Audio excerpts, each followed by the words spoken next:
You're at checkout. The total says $184. You hesitate. Then you see it. Or 4 payments of $46.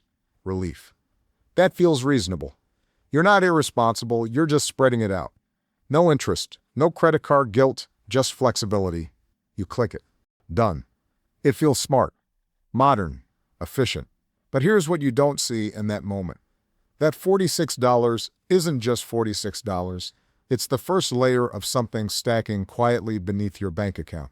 And if you're using this more than once a month, there's a number building in the background that nobody is showing you, and it's not small. You tell yourself it's controlled, it's planned, you'd buy the item anyway, right? This just smooths the cash flow. Instead of feeling the pain now, you distribute it 4 smaller hits instead of 1 big one. It feels strategic. And that's the psychological genius of it. Because the purchase doesn't feel like $184 anymore, it feels like $46. Your brain recalibrates the price. Suddenly, the shoes don't feel expensive, the headphones don't feel indulgent, the skincare bundle doesn't feel unnecessary. It feels manageable. But here's what you don't see. Those $46 payments don't exist alone. They overlap. Next week, it's another $39. 2 weeks later, another $52. Then another checkout. And now you're not paying for one decision, you're paying for 5 past versions of yourself simultaneously. You don't feel broke. You feel busy. And that distinction matters. Because this isn't about interest rates, it isn't about debt collectors, it isn't about maxed out credit cards. This is quieter than that. It's about something far more dangerous. The distortion of your perception. Today, I'm going to show you 3 things. First, the hidden mechanism that makes buy now, pay later increase your spending without you realizing it. Second, the real math behind what 4 easy payments actually cost you over time. And third, why this system is designed to make sure you never feel the full weight of what you're committing to. Because once you see it, you can't unsee it. And the number hiding behind those $46 payments might change how you shop forever. I call this the liquidity illusion trap, because the entire system is built on making you feel liquid while slowly tightening your cash flow.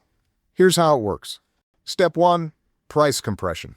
When a $200 purchase becomes 4 payments of $50, your brain stops evaluating the full cost. You're no longer asking, is this worth $200? You're asking, can I handle $50? That's a completely different question, and it dramatically increases the number of times you say yes. Step 2, payment fragmentation.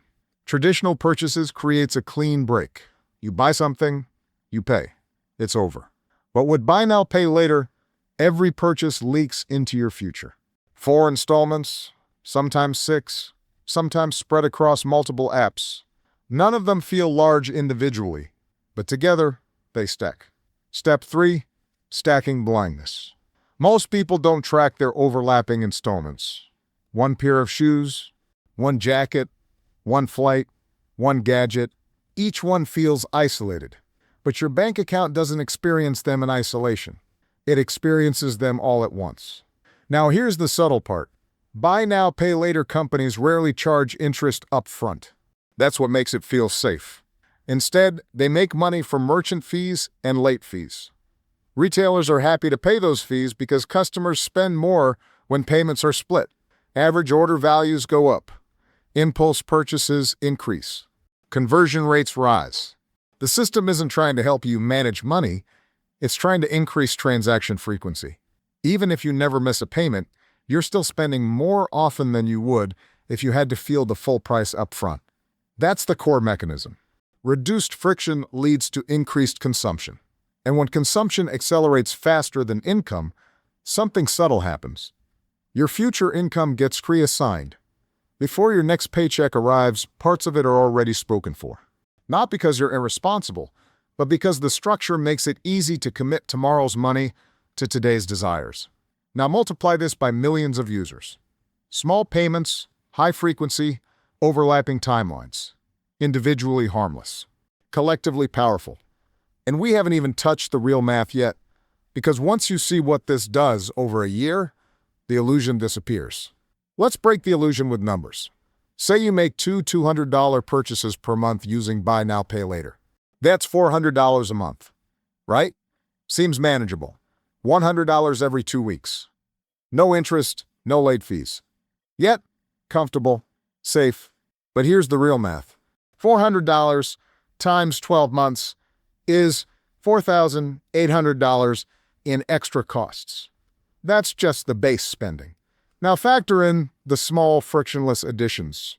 Another $50 here, $30 there. Late fees hit about 20% of the time. Over a year, that quietly adds $500, $700 in extra costs. So, your harmless 4 easy payments now total about $5,500 a year. And that's assuming you never stack more than 2 purchases per month. If you're like most users, you're probably doing 3 or 4. The number jumps faster than you think. Now let's talk opportunity cost. If you invested $400 monthly into a standard index fund at 8% annual return, in 5 years, you'd have roughly $29,000. In 10 years, over $73,000. That's the real cost of convenience. Not the $50 installments, but delayed wealth that compounds without you realizing it. Who profits from this trap? The system itself. Buy now, pay later companies earn merchant fees of 3-6% per transaction. They earn late fees from the 20% who slip. Retailers love this because average order values increased by 20-30%, and the apps harvest behavioral data to further optimize spending patterns. The incentive is crystal clear. Keep the consumer spending, keep the installments flowing, keep the cash moving through the system. This isn't accidental. It's designed. Notifications, reminders, promotional offers, countdown timers, all engineered to nudge you into more purchases. You feel in control, but your future income is slowly assigned to past decisions you barely registered. And why does this persist? Because most users never calculate the full stack of payments. They think they're spending in isolation. They feel smart for avoiding interest, but the system relies on that comfort, on that mental blind spot.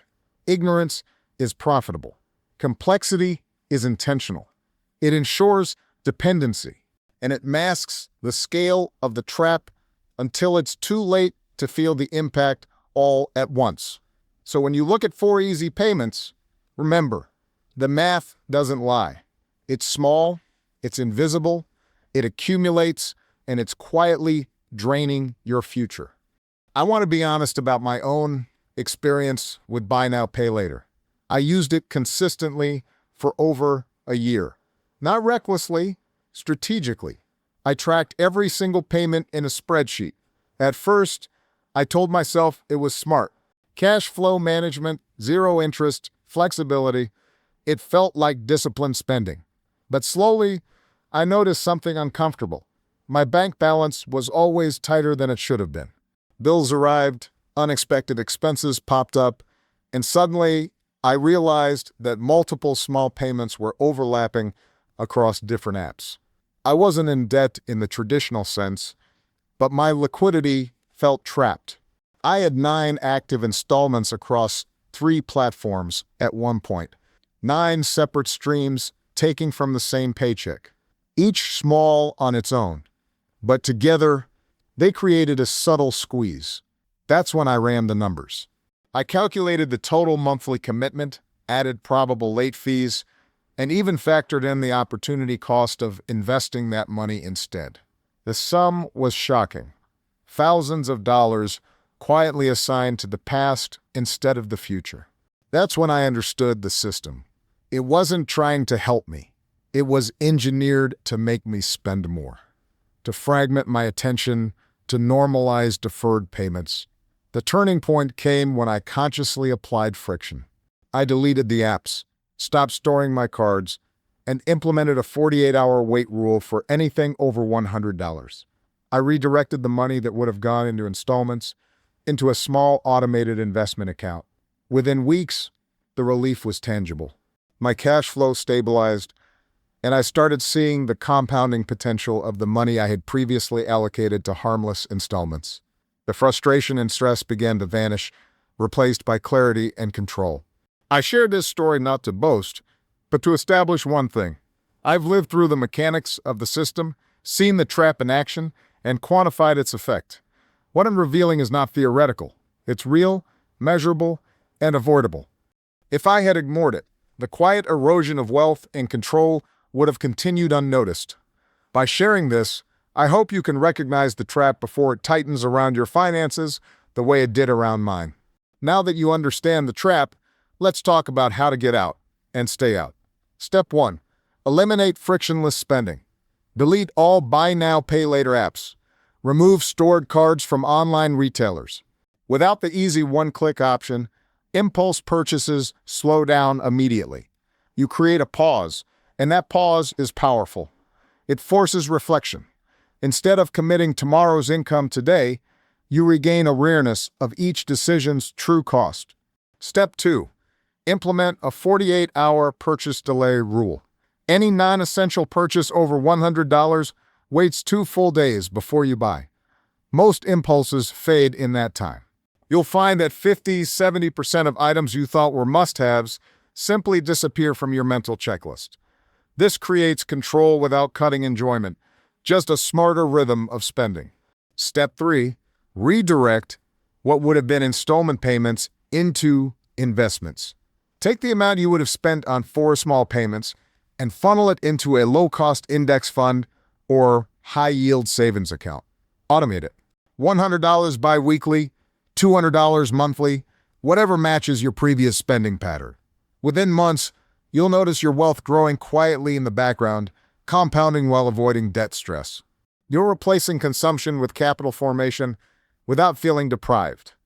Now, you might be thinking, but what if I need flexibility for a real emergency?